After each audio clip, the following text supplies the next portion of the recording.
guys, welcome back to my channel. My name is Chris. Today I'm going to be doing my May budget. So I've already written down some of the things that I'm going to be talking about, and I'm also going to be going over my monthly budget spread, and I'm also going to color code my paychecks. So if that is something that you'd like to watch, then definitely stay tuned. First off, if you are new here, welcome to the channel. If you are not new here, welcome back. I am gonna go ahead and start with writing down May budget at the top. So I'm gonna zoom you guys in, and I'm gonna start off with my expected income for the month. So I guess I should mention, so some of this income is actually coming from the month of April going into May, just because of how things work with paychecks. So my last paycheck of April is actually April 30th, and that's going to take care of some of the bills for the first few weeks of May. And so the expected income that I have for myself as the least amount is going to be $3,200. And then for my husband, it's gonna be $4,000. So my husband does get paid weekly and I get paid bi-weekly. So between the two of us, we should expect $7,200 as the budgeted income. And again, some of that money is also gonna go towards next month, the month of June, because the last paycheck of May will take care of bills in the month of June. So that's just the way that it works out. The first thing is mortgage, and this stays the same every month. It is $1,741, so this will actually be the actual two. The next one is Amazon Prime, and I'm gonna say, I believe it's $13.98. So $13.98 is where I'm gonna put it at. Electricity, I'm not too sure how much electricity is gonna be this month. So I'm gonna say 120 for electricity. These last few months it's been a little bit higher, so I'll go ahead and budget 120. For Centerpoint, this is actually my heat / gas. I'm gonna say 55. And I'm also gonna pay off my student loan. My handwriting looks really bad today. I know that nothing's due, but I'm gonna go ahead and say 100. I've been paying off 100 each month, and that seems to work out just fine for me. And phones, I am gonna pay a little bit more this month, so $130 is what I'm gonna budget. I did get a new phone, so I ended up paying half of the phone, and then the rest is just gonna be $30 per month extra, or $31 around there. So I'm gonna go ahead and budget $30 extra for phones.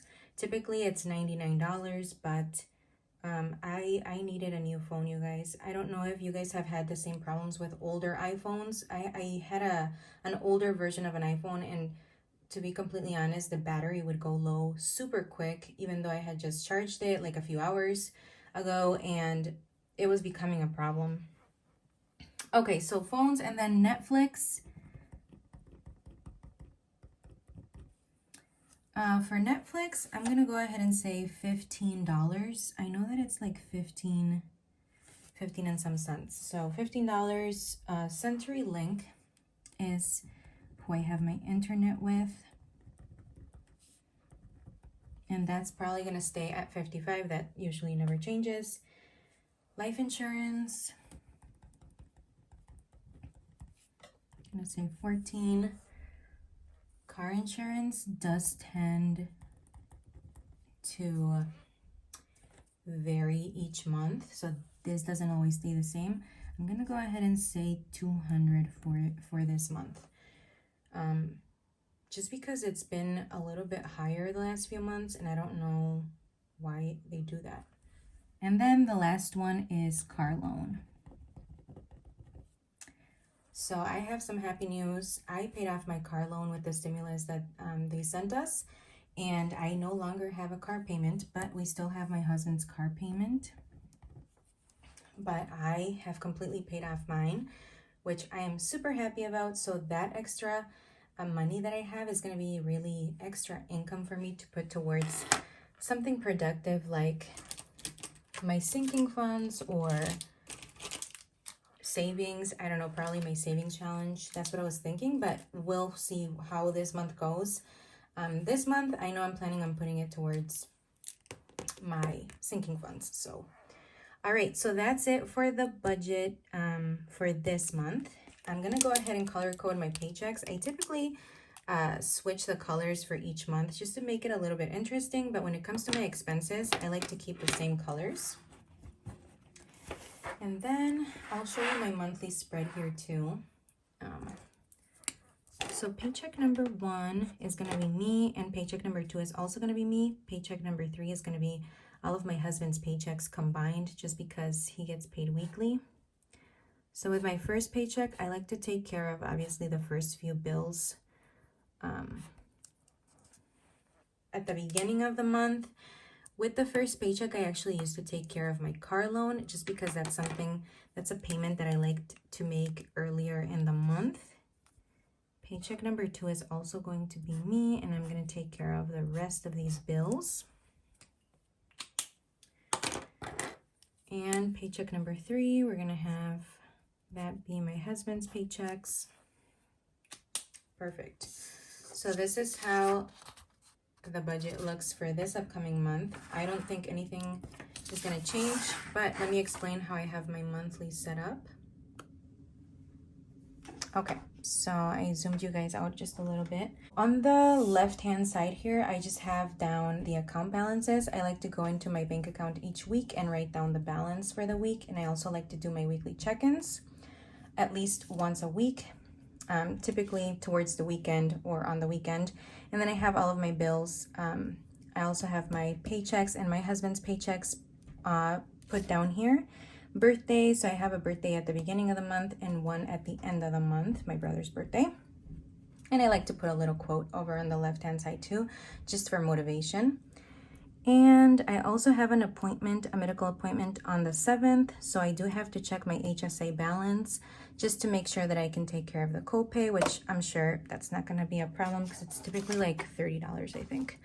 So that's how I have my month set up. Then I just put some decorations in here, not too much.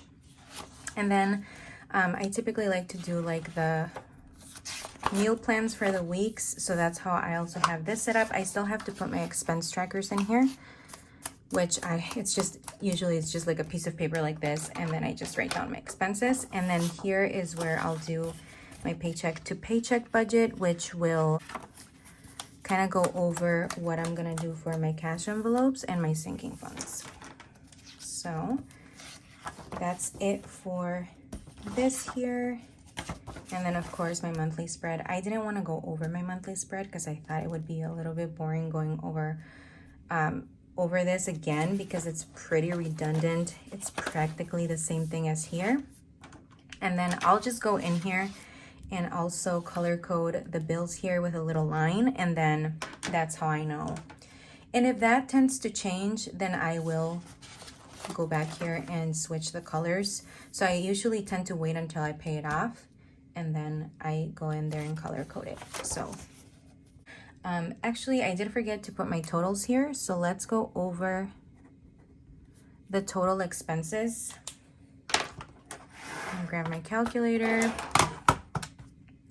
Okay, so 1741 plus 1398, 120 plus 55 plus 100 plus 130, 15 plus 55, 14, 100, 380. So 2,823. We'll just round it out. We'll round it up to 2,824. I feel like just paying off my car, like before, and I'll show you last month what I expected my income to be, or my expenses to be last month, 3,273. So I feel like just with this car payment completely paid off, I feel like it allows more income to be there, which, I mean, I'm not mad about that. I'm actually really glad. Okay, well guys, if you guys enjoyed the video, definitely leave a like down below and feel free to subscribe for more videos. And until the next one, bye.